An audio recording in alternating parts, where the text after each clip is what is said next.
Our first question goes to Gabriel Pengalangan with Dojo Drift.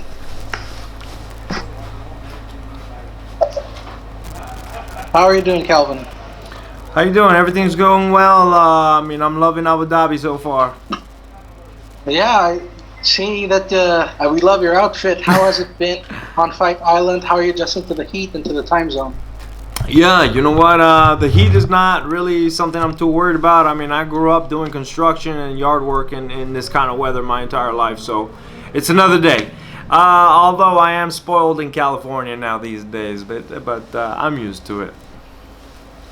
And it's been a crazy year and a half for you. You know, from falling out of the title shot, and then dropping two legendary fights, great fights, and now you're trying to avoid a three-fight skid. Tell me, how has this past year and a half been for you? Yeah, you know, it's been it didn't go my way quite. It didn't go quite my way in February, and I didn't get to fight for the title where I believed I would have been world champion, but then I didn't get the fight. I didn't get the nod in April, and then lost again in November. So yeah, it's been quite a roller coaster. I've had to battle some demons this off time, and you know what? Actually, this pandemic was kind of a blessing in disguise because I was able to work through that. I felt like I did fall into a little bit of depression. I did, get into my feelings a little bit in my off time because of what had happened. I had a pretty tough year, but I mean, I worked through it. I had I had an amazing camp, and I'm ready to go for Saturday. Yeah, how important do you think a win is this weekend in your run for the title?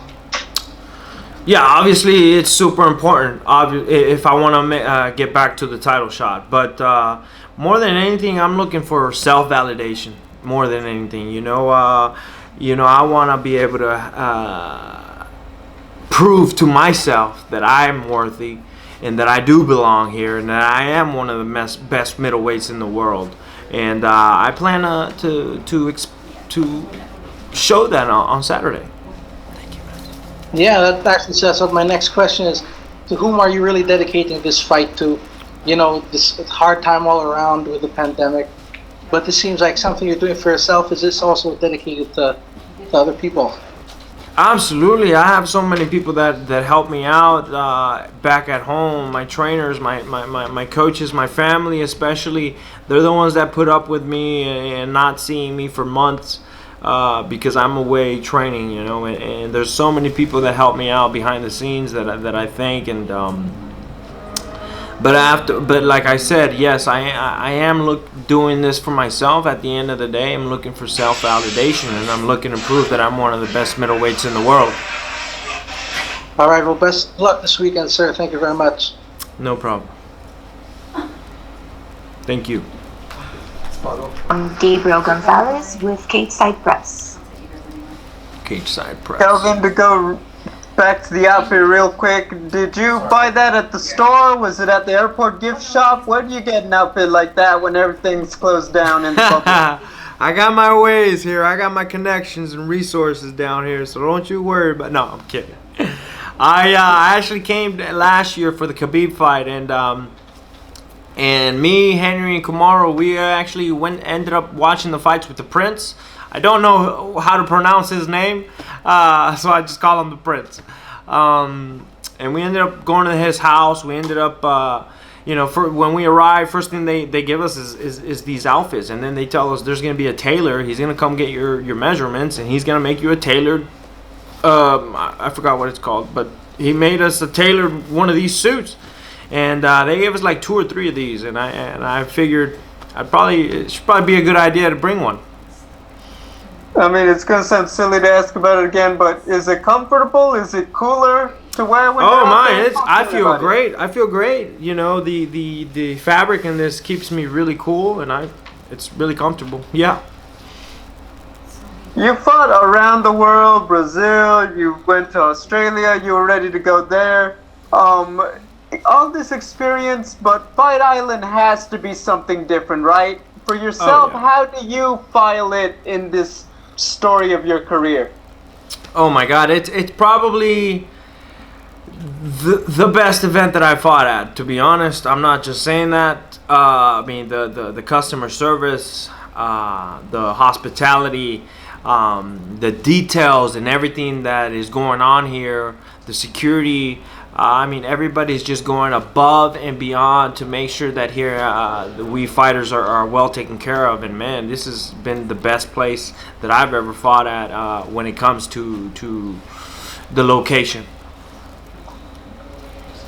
It's been a few months since your fight in New York with Darren Till. A lot of people talked about that performance. Now, Yep. Today, I guess, where are you at with that fight? What did you take away from that entire match?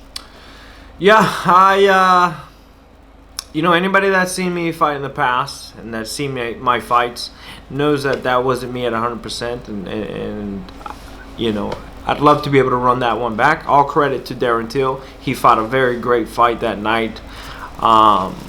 But I feel like I wasn't at 100% that fight, and anybody that's seen me fight knows that. And I think I'd like to be able to have a rematch with them. That leads to my final question. Obviously, the fight is next week. Darren Till, Robert Whittaker. How do you see that one going down? You know what? I don't know. I honestly don't know. I think it's a coin toss. I don't know who's going to win that one. Thank you, Kelvin. But I'm looking forward to it. I'll keep my eye on it, that's for sure. Next question is from Ezekiel Bergazzi with Super Luchas. Super Luchas. Hola Kelvin, ¿cómo estás? ¿Qué tal? ¿Todo bien? Todo bien, te queda bien el look, está bastante bueno. Gracias. ¿Cómo te preparaste para esta pelea por toda la pandemia y el coronavirus y esto? La verdad es que no cambió mucho el schedule. Claro que tuvimos que mantenernos en la cuarentena unas semanas, pero la verdad es que tuve un grupo muy chiquito con los que entrené casi el tiempo entero. Y la verdad no cambió mucho, pero pues hubo que hacer unos ajustes obviamente, pero la verdad no me afectó tanto estar fuera de durante esta pandemia. ¿Y qué estrategias tenés para enfrentarte a Jack Hermansson? ¿Qué ventajas crees que tenés contra un oponente como él? Pues la verdad es que obviamente creo que yo puedo ganar en cualquier aspecto que se caiga la pelea, sea en el boxeo. Obviamente todos saben que me gusta boxear, y la lucha, pues tengo mi cinta negra en el jiu-jitsu, y también crecí luchando casi toda mi vida, pero no lo he mostrado en muchas de mis peleas, ¿no? Porque me gusta mucho boxear, pero ahí tengo esa herramienta. El año pasado, si bien, tuviste 2 derrotas, una de ellas fue probablemente la mejor pelea de todo el año, y después tuviste esta contra Darren Till, que bueno, vos dijiste que no estabas al 100%. ¿Cómo es todo ese proceso mental de, bueno, vengo de 2 derrotas, y cómo te recompones de eso para encarar una próxima pelea? Que vos dijiste que tenías que probarte algo vos mismo, ¿no? Sí, quería que así es como me siento, ¿verdad? Tengo que probarme a mí mismo, ¿verdad? No es a la UFC, no es a todo el mundo, es a mí mismo, la verdad. Yo quiero probarme a mí mismo que pertenezco aquí encima de esta división, que pertenezco a ser uno de los mejores en el mundo, y la verdad esas son las respuestas que estoy buscando para esta pelea. ¿Y cómo crees que te posicionaría? ¿Qué posición crees que te daría una victoria el sábado? Yo creo que me entraría, dependiendo de cómo gane, sea una manera muy espectacular. Yo creo que me pondría otra vez en conversaciones de pelear por el título, pero obviamente hay que de nuevo subir en los rankings, y es lo que planeo hacer, ¿no? Y yo creo que el primer paso es ganarle a Jack. Bueno, mucha suerte el sábado. Gracias. Next question is from Damon sábado Martin with MMA Fighting. Hey, Kelvin. When we spoke a couple months ago, you were coming out of the knee surgery, and you told me that you probably, stepped into the Darren Till fight a little sooner than you should have, coming out of the Adesanya fight. You mentioned your mental health. Can you kind of give me a sense of, coming out of that, what it was like, and how you're feeling mentally going into this fight? Yeah, 100%. I remember talking about it and telling you those exact things. And yeah, man, I had to battle some demons after coming from back-to-back losses. Um, I feel like I fell into a little depression phase. Absolutely, it hit me hard in my life. This is my entire life, for the most part. It's my career right now, and so it affected me big time. And I had to battle my own demons and get through it and get through this little minor depression phase that I got through. And then I got injured, and then things just weren't going my way.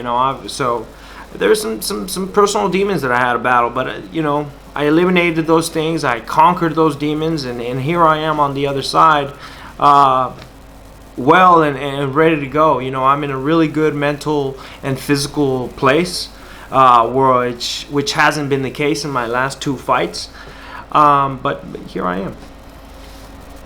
You mentioned to me at that point Jack Hermanson was the guy you wanted to fight. Now, at that point, we thought maybe he was going to fight Chris Weidman. There was kind of some unknowns there. How happy were you that you kind of got to call your shot there?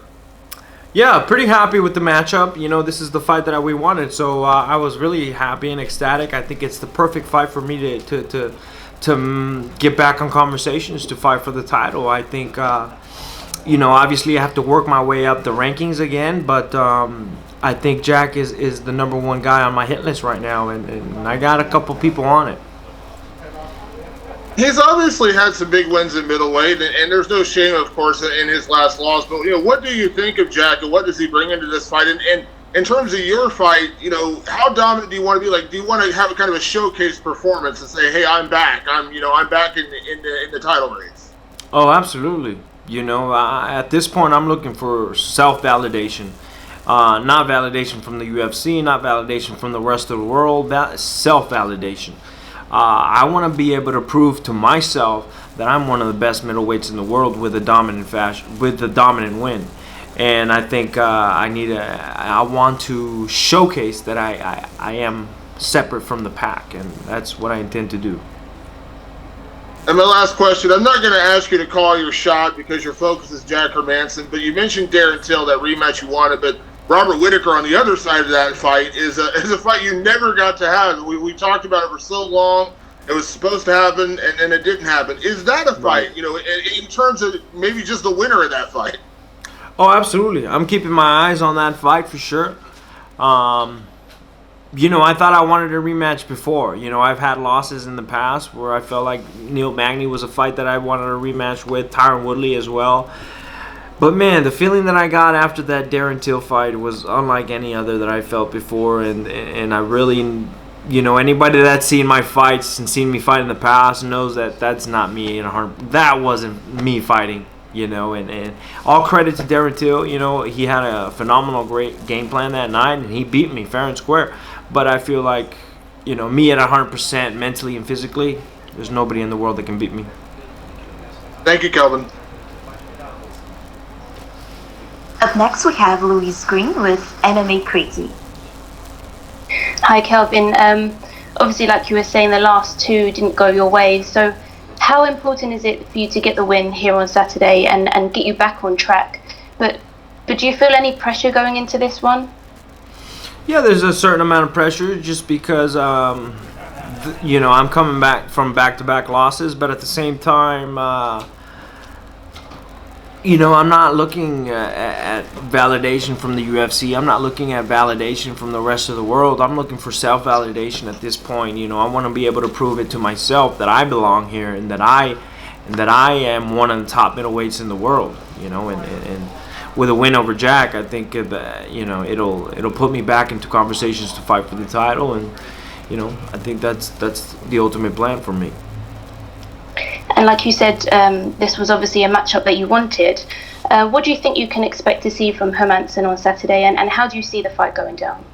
Yeah, we're both coming off losses. We're both hungry to get back on that win column. So, expect a good fight between two hungry fighters, two hungry contenders that want to rise up to the rankings again.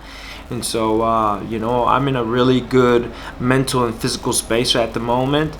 I really enjoyed the process of this camp, which hasn't been the case in the past. So I'm just feeling really good. And your fight with Adesanya obviously was Fight of the Year back in 2019, and I know that obviously that's a fight that you want to get back, but how do you think he's going to do against Paulo Costa? How do you see that going down? I think it can go either two ways. I think Paulo Costa's biggest strength could be his demise. He comes forward, presses the gas tank at all times, and I think if you make a mistake coming forward against Adesanya, he will find a space and put you out. And I just think he's really skilled. But I think I've been in the cage with him for 25 minutes. I feel next time will be a different result next time we get in the cage together. All right, thank you so much for the time. And our last question is from Alfredo Bush with Claro Sports. Kelvin, ¿cómo estás? Buen día. Buen día, Álvaro. ¿Cómo estás? Muy bien, afortunadamente. Yo creo que también te lo estás pasando muy bien por allá. Sí. Oye, platícame un poquito, ¿cómo te sientes estos meses? ¿Cómo han sido para ti la pandemia y demás? Escuchaba que te ha parecido una bendición a ti. ¿Cómo lo has vivido? Sí, la verdad que fue una ¿cómo se dice? A blessing in disguise, una bendición en descubierto, ¿verdad? Porque pues he podido aliviarme de cosas, o sea, ¿verdad? Trabajar por unos problemas que he tenido personalmente y profesionalmente, y pude trabajar esos problemas, ajustar mi vida de una manera donde estoy bien, ¿verdad? Mentalmente y físicamente estoy en un muy buen lugar, y la verdad es que me siento listo para la pelea. Estuviste muy cerca del título, tuviste la pelea de campeonato. ¿Cómo regresar de lo que has vivido en los últimos meses, pensando y por supuesto teniendo la mira en alcanzar el cinturón? Perdón, repíteme otra vez la pregunta. Claro, te decía, estuviste muy cerca de conseguir el título, tuviste la pelea por el campeonato, y ahora ¿cómo te sientes? ¿Cómo pones de nueva cuenta la mira en conseguir ese cetro? Sí, otra vez, pues, ¿verdad? El año pasado no fue mi año, entonces creo que me fui por una fase donde me estuve deprimido, ¿no? Un poco deprimido, pero la verdad es que trabajé esos problemas, ya sobrepasé todo eso, y la verdad es que me encantó el proceso de esta pelea, el proceso de este campamento de entrenamiento. Me encantó levantarme todos los días a irme a entrenar, a hacer la dieta, a perder el peso. Me ha gustado todos los días este proceso. Entonces estoy muy bien mentalmente y físicamente, estoy en un muy buen lugar, y pues yo creo que se va a mostrar en la pelea también. Perfecto, la última de mi parte, Kelvin, platícame un poquito, ¿cómo visualizas la pelea el sábado? ¿Cómo te la has imaginado? Pues de muchas maneras, ¿no? Obviamente quiero ganar lo más espectacular posible, y ser, ¿verdad? En una pelea muy dominante, pero pues también se espera una guerra de 15 minutos si ese es el caso, ¿no? Y la verdad es que siento que puedo ganarle en cualquier aspecto de la pelea, sea arriba, sea abajo. Yo creo que soy mejor en cualquier lado. Perfecto, Kelvin. Muchas gracias, mucha suerte el sábado. Que te vea muy bien. Gracias.